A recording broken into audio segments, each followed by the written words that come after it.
In part 1 of the Leeds and Liverpool Canal, we began our trip in the Yorkshire city of Leeds.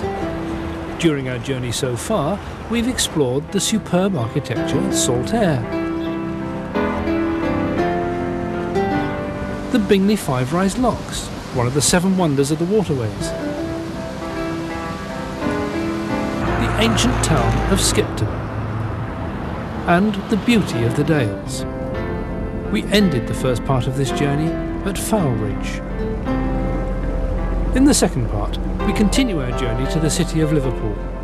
Starting on the summit at Fowl Ridge, the canal winds its way down the western side of the Pennines, through the cotton towns of Burnley and Blackburn, and descends into heavily industrialised Wigan. We then continue through the rich farmland of eastern Lancashire before slipping through the back door of Liverpool right into the heart of the docks to complete the 127-mile and 91-lock journey. On the wharf at Fowl Ridge there's a fine example of an old lime kiln that's been painstakingly restored. It's one of 2 built at either end of the Fowl Ridge Tunnel to provide vital lime for the mortar used in its construction. Limestone, coal and some timber would have been loaded into the firing chambers above, and the resulting quicklime brought out by Barrow below. The warehouse was for the storage of raw American cotton and for woven cotton products, while next door the old stables are now tea rooms with excellent homemade scones and cakes. Spinning and weaving mills, like Croft's, up in the village, thrived in the heady, booming economy of the Industrial Revolution. Today, it's a textile discount shop.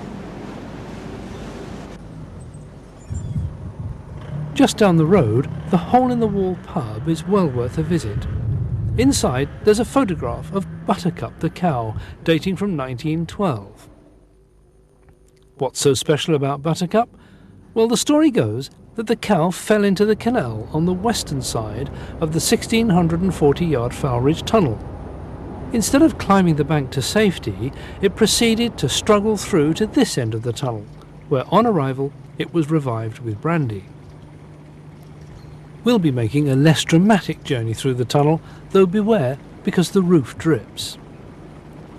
Incidentally, those traffic lights above the tunnel entrance were first installed in 1956, along with a similar set at the western portal.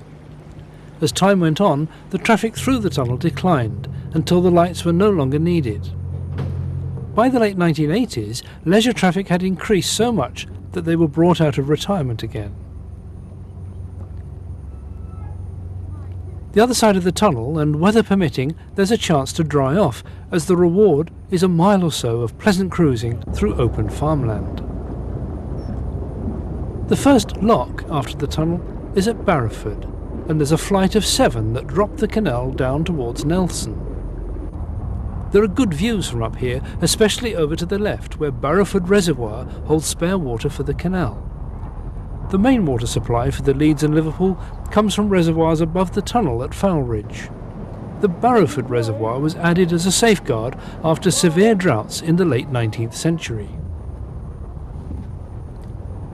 Before the last 2 locks, we pass under the M65 motorway bridge. From here, we're just a short distance from Pendle Heritage Centre. The centre's housed within a range of Grade 2 listed buildings, which were known as Park Hill. The house was once home to the Bannister family, their most famous son being Dr. Roger, now Sir Roger Bannister, the first man ever to run a mile in under 4 minutes. It was in Oxford, on May 6, 1954, that he clocked 3 minutes 59.4 seconds over that distance. The crux